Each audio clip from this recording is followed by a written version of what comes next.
ठीक है, हम देख के बताते हैं। जयंती के अवसर पर उनको हम श्रद्धांजलि देते हैं और उनके तरफ से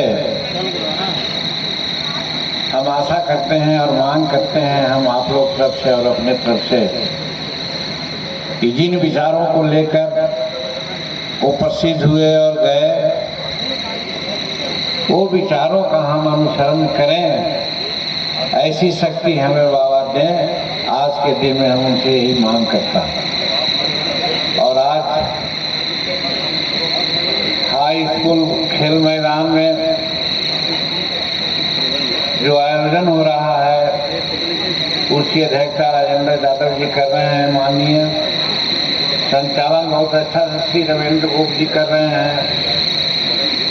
और सौभाग्यवश पहली बार हमें मौका मिला डॉक्टर भीमराव अंबेडकर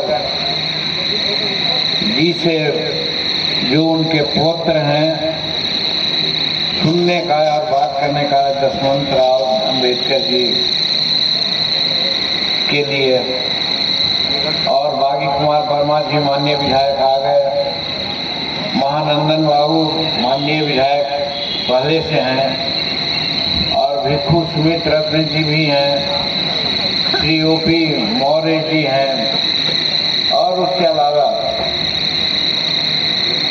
सम्मानित मंच, और सबसे ज़्यादा इस कड़ी दोपहरिया में घंटों से हम लोग की बात सुनने के लिए आए हुए हमारे सभी नौजवान भाइयों, बुजुर्गों, माताओं, बहनों, और हम लोगों की बात को संकलित करने के लिए मीडिया के साथी, चाहे प्रिंट मीडिया हो, इलेक्ट्रॉनिक मीडिया हो या छायाकार बंधु हों, सबको बहुत बहुत शुभकामना, बहुत बहुत बधाई।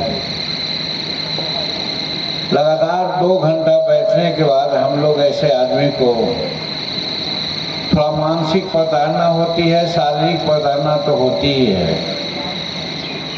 हम जिस जोश में आए थे कि हम बात करेंगे, मेरा सारा जोश खत्म हो गया है। और दूसरी बात ये भी है कि आज के राजनीति में हम लोग जो इंडियन टैंक से चलने वाले हैं, वो गाली सुनते हैं कि हाँ पॉलिटिशियन आते हैं, कह करके समय पर नहीं आते हैं। अभी हमें 4 बजे गया पहुंचना था एक हॉस्पिटल के उद्घाटन में, और अभी हम खड़ा हुए हैं, तो सोच सकते हैं हमारी मानसिक स्थिति क्या होगी। तो खैर, ऐसा सिर्फ यहाँ ही नहीं हुआ है, अनेकों जगह में है। लेकिन एक बात जो हम समझ रहे हैं यहाँ पर, अंग्रेजी में शब्द है रिटेलिएशन। लगता है कि कुछ बातों से क्षुब्ध होकर हमारे लोग यहाँ पर कुछ जवाब देने के लिए आए हुए हैं। हो सकता है उनका कदम ठीक हो, और बहुत कड़ी और बातें भी सुनने में आई, लेकिन हम लोग तो भाई पढ़े भी हैं और महसूस भी करते हैं।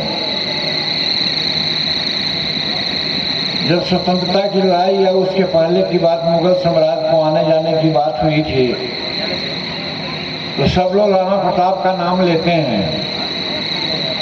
लेकिन जितना मानिए एक बुद्धि वाला आदमी है, वो सदा यही कहता है कि शिवाजी ही उसके लिए responsible, 2 step forward and 1 step backward कर करके उन्होंने मुगल साम्राज्य को नाश करने का रास्ता प्रशस्त किया था। और फिर ये भी सुना है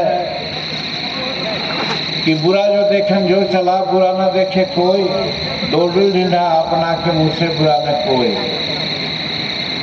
हम किसी दूसरे के बारे में कुछ कहते हैं तो पहले हमको अपने भी सोचना चाहिए हम क्या कर रहे हैं।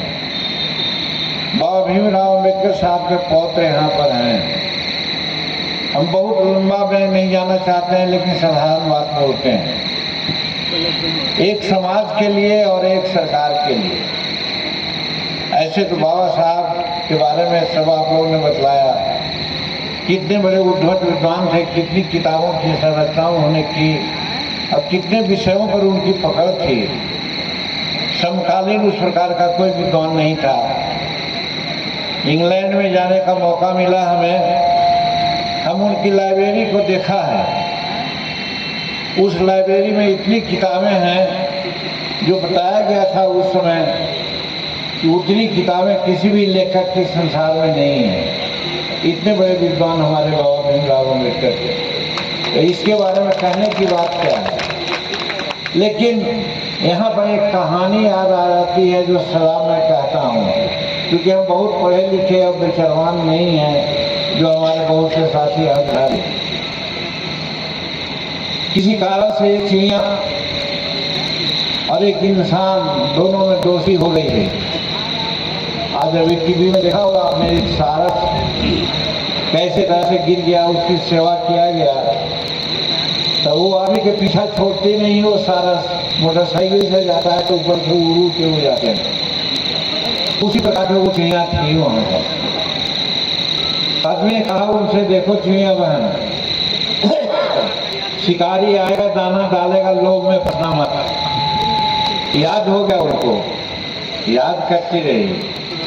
कहीं चले गए भक्त लोग और सचमुच शिकारी आ गया और विषाद छाया, दाना डाल दिया।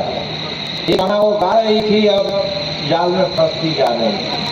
अंत में वो जाल समेटा पिया करके निकला गया।